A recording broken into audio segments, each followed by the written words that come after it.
Já estamos de volta com Hora Geral nessa sexta-feira. Nós estamos ao vivo pela Santa Cecília TV. Eu já recebi aqui, a minha produção já preparou a foto. Eu quero mostrar para vocês como que está a parte de cima dessa árvore que está na Epitácio Pessoa. Tá vendo ali? Aqui, você percebe que no centro do tronco tem um buraco, que é o cupim, é aí que está comprometida a árvore. Lógico que, às vezes, nós pensamos assim, poxa, por que não avisou antes? Por que não teve comunicado à população? Nós, por exemplo, criticamos muito quando a CPFL, às vezes, ela corta a energia de uma determinada rua para fazer manutenção e não avisa antes, né? Então, nesse caso, eu vou ouvir de novo o João Cirilo. Ontem ele esteve no local, hoje às 9 horas ele vai estar lá para poder conversar com a população e explicar a razão da remoção desta árvore, né? Essa foto é emblemática, porque diferente do jornal, que pegou de lado, né? Essa foto de cima mostra como que está ali a parte do tronco dentro, ali, ó, todo corroído pelo cupim. Bom, vamos continuar com a Hora Geral? Agora é hora de esporte, vamos lá.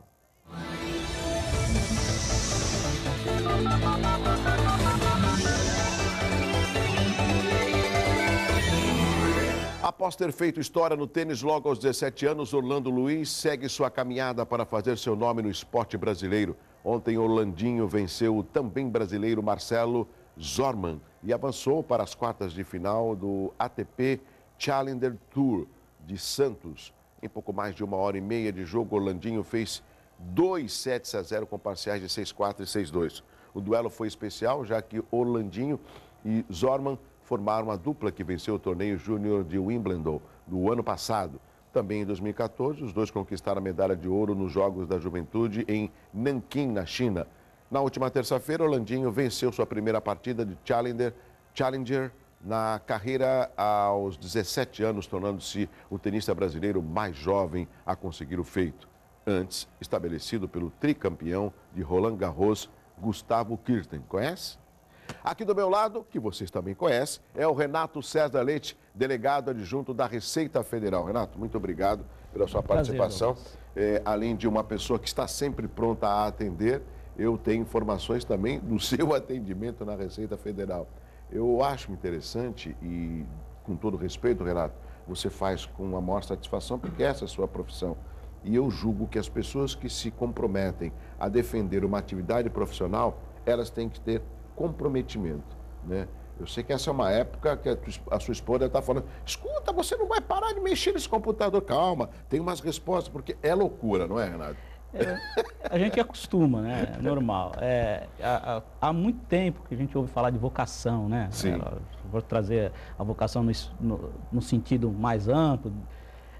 Você tem que ter uma motivação maior, né? Para aquilo que você está fazendo. Você tem que gostar do que você está fazendo. Então, lá, pelo menos, a maioria dos colegas que eu conheço gostam do que estão fazendo. Então, a gente faz com satisfação, apesar da correria, apesar dos atropelos. Certo. Bom, o meu amigo Renato César Leite, delegado adjunto da Receita Federal, está aqui porque você sabe que nós temos um prazo, que é o dia 30 de abril, para a entrega da declaração. Vamos fazer o seguinte, para eu não explorar os conhecimentos do Renato nas perguntas, nas dúvidas, vamos primeiro ouvir os nossos telespectadores, que às vezes a minha dúvida pode ser a dúvida do telespectador. Vamos à primeira pergunta? Vamos lá. O custo de uma clínica geriátrica pode ser descontado como despesa no imposto de renda? É possível, Renato?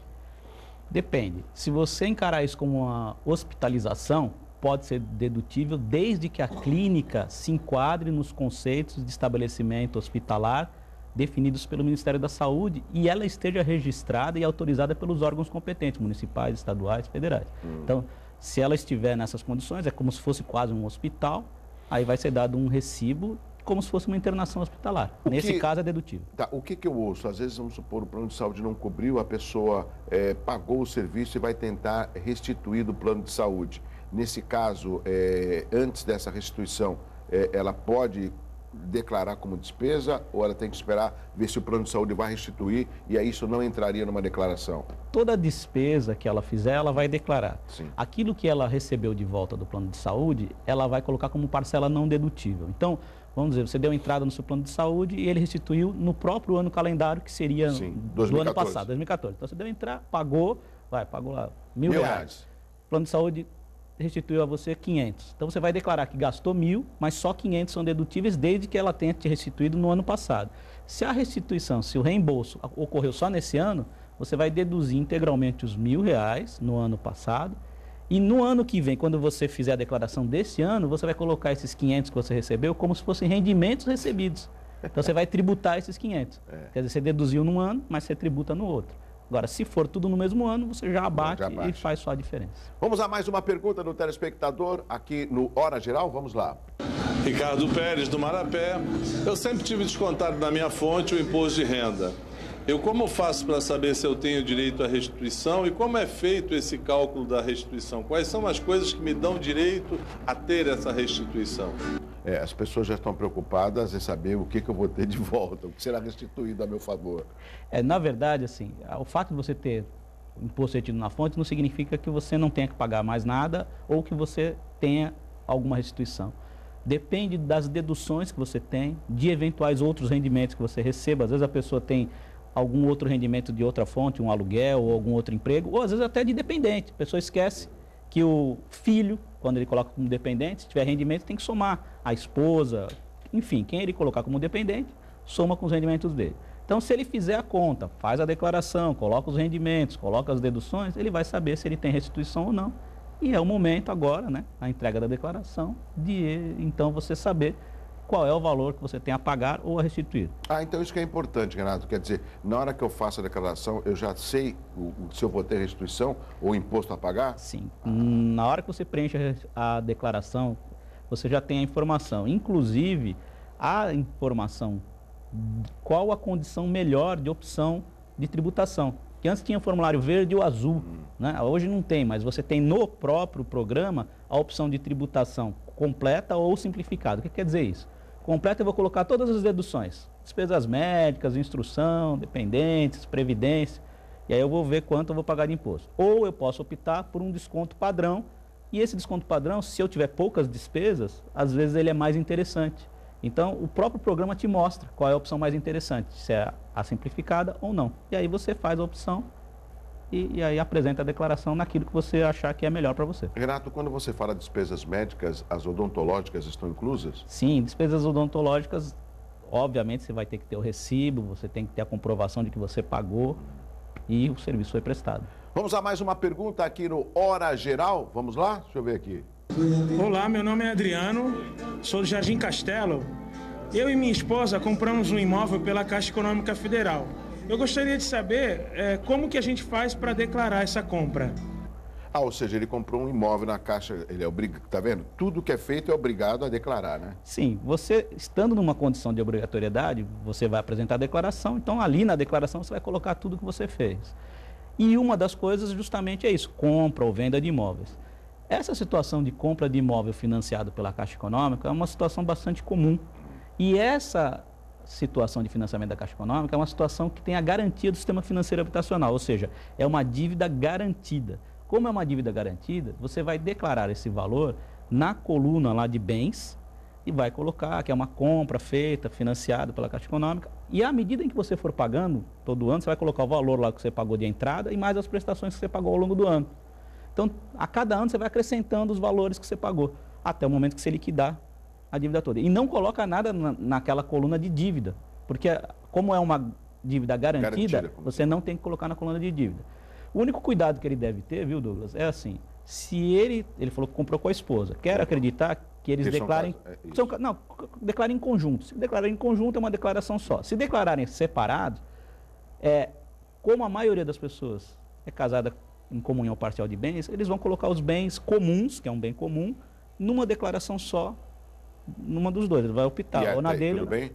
Não tem problema, porque na declaração do outro cônjuge vai falar, os bens comuns estão na declaração do outro cônjuge. Com relação ao imóvel, você acabou respondendo, Renato. E com relação a veículo também, eu sou obrigado a declarar, eu tinha um Fusca, eu acabei de comprar um carro mais novo, uma BMW. Eu sou obrigado a explicar quem foi que comprou meu Fusca e de quem eu comprei a BMW? Sim, também? Sim, até porque vendeu o Fusca, comprou uma BMW, você deve ter algum rendimento, né, para poder explicar aquela evolução patrimonial. Mas sim, todo bem que você adquiriu ou que você vendeu, você coloca para quem que você vendeu, de quem você comprou. Por exemplo, Renato, já estou até provocando o meu telespectador.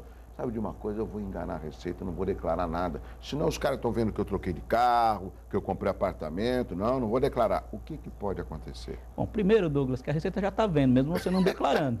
Porque a gente tem informação do que é comprar, da Renavan, a gente tem informação de banco, a gente tem informação de cartão de crédito, várias informações. Então, se você não declara, você é um potencial sonegador. E aí você pode ser autuado, e a autuação pode ser com multa no mínimo de 75%, e se tiver comprovação de intuito doloso, uma fraude, realmente é uma coisa mais pesada, além de você responder criminalmente, a multa dobra, vai para 150%. E esse 75% é do valor sonegado? Do valor do imposto devido. Caramba, então melhor declarar. Melhor é mais seguro. É melhor declarar. Tem mais uma pergunta aqui e várias estão chegando pelo 3041-6777. Vamos aqui ao nosso telespectador. Cadê ele? Meu nome é Marcos de Oliveira e moro aqui no bairro do Gonzaga.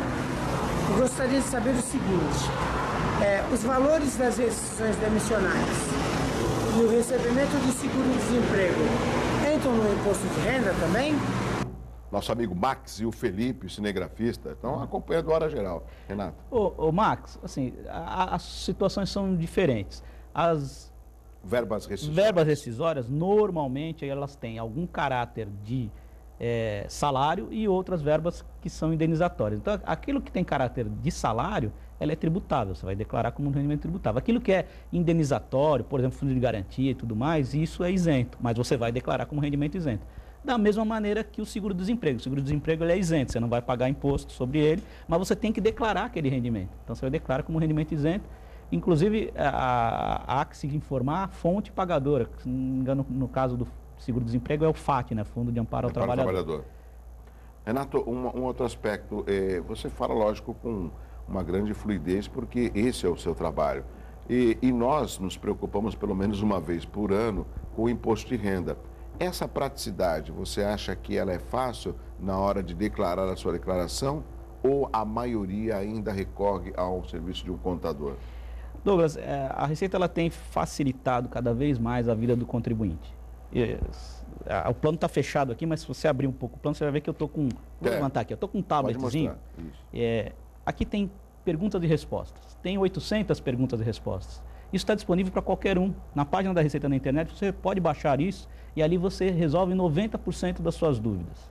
Agora, se você não consegue resolver as suas dúvidas aqui, você pode mandar um e-mail para a Receita no Fale Conosco e a Receita responde para você em 3 dias. E lógico, dessas 800, uma delas Agora, se você não consegue resolver a sua situação, porque ela é um pouco mais complexa, ou você não quer fazer, você tem dúvida, tem que procurar um profissional. Quando você está doente, você procura quem? Um médico. Médico, exatamente. E no caso do imposto de renda, procura um contador.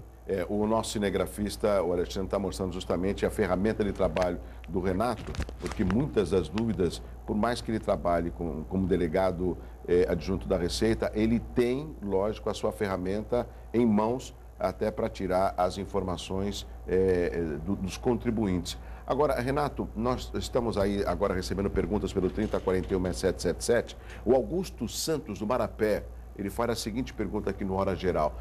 Por que antes podíamos declarar despesa de remédios e hoje não temos mais esse direito? Eu desconheci, hein? Olha, obrigado. Eu estou com quase 50 anos, nunca soube que podia declarar despesa de remédio. Já pensou, então? Na verdade, assim, quando é que você pode colocar despesa de remédio? Vamos dizer que você foi internado, sofreu lá alguma intervenção cirúrgica e na conta do hospital eles colocaram as despesas dos remédios que eles utilizaram ali naquele procedimento. Então, se na conta do hospital vier o valor ali junto, aí aquele valor, obviamente, é dedutível.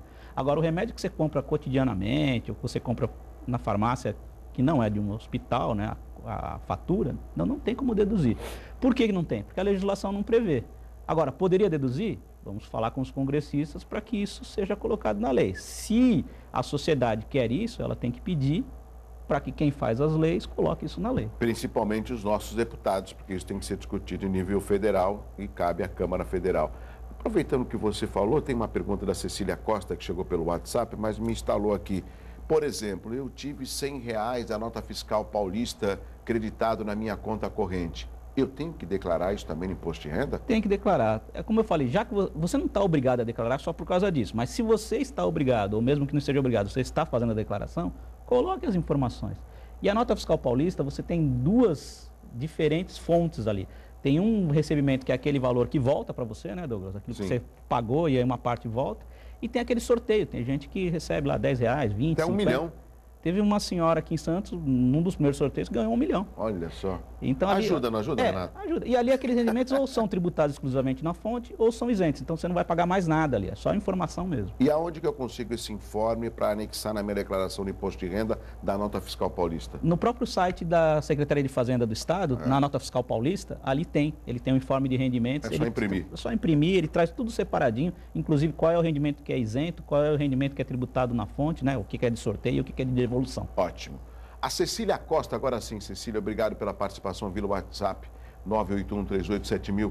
Tem saído na mídia que trabalhador utiliza 5 meses de salário para pagar impostos. Isso procede? E o que o senhor acha disso? Eu também já ouvi, Cecília. Bom, esse cálculo ele é um cálculo muito superficial e ele é feito com base no PIB e na carga tributária. Então a gente tem lá 30 e poucos por cento, 40% de carga tributária e eles fazem esse cálculo proporcional ao número de meses do ano. Obviamente que cada pessoa paga um valor diferente, vai depender da sua condição financeira, vai depender das suas aplicações, vai depender do seu estilo de vida. A nossa tributação, ela é uma tributação muito diversificada, a gente tem vários impostos, federais, estaduais e municipais. Então, pode ser que alguma pessoa atinja esse limite e outros não. Vai depender justamente do seu padrão de renda e de padrão de gasto e de vida. Renato, eu tenho que chamar o intervalo comercial. Tem mais perguntas pelo 3041-6777, mas essa pergunta é fundamental e ele vai responder de uma forma rápida. Renato, eu estou trabalhando muito, eu não tenho tempo, eu vou deixar para depois do dia 30 declarar meu imposto de renda. Vai ser prorrogado? Não. Há muitos anos que não prorroga, não conte com isso, porque não será prorrogado. E o que vai acontecer se eu esquecer? Você vai ficar omisso, não consegue tirar certidão negativa, pode ser autuado, a menos que você faça a declaração antes disso. Antes da Receita te autuar. Só que aí você vai pagar multa pelo atraso na entrega da declaração. Mas e se eu fizer minha declaração às 23h50 do dia 30 e eu não conseguir e estiver congestionado? Infelizmente, problema é meu, o problema é seu. Excelente. É só para alertar os nossos amigos, porque eu concordo, lógico, há muitos anos, eu acho que há muito tempo que não... Muito, desde a época do Everardo Maciel, tem uns 15 anos. Então, não conte com isso, né? Que não será prorrogada a entrega da declaração, que termina no dia 30 de abril. Rápido intervalo, na sequência eu continuo conversando com o delegado adjunto da Receita Federal, o meu amigo Renato César Leite. Mais perguntas pelo 3041-6777. Eu volto já. Bom dia, o Hora Geral já volta já.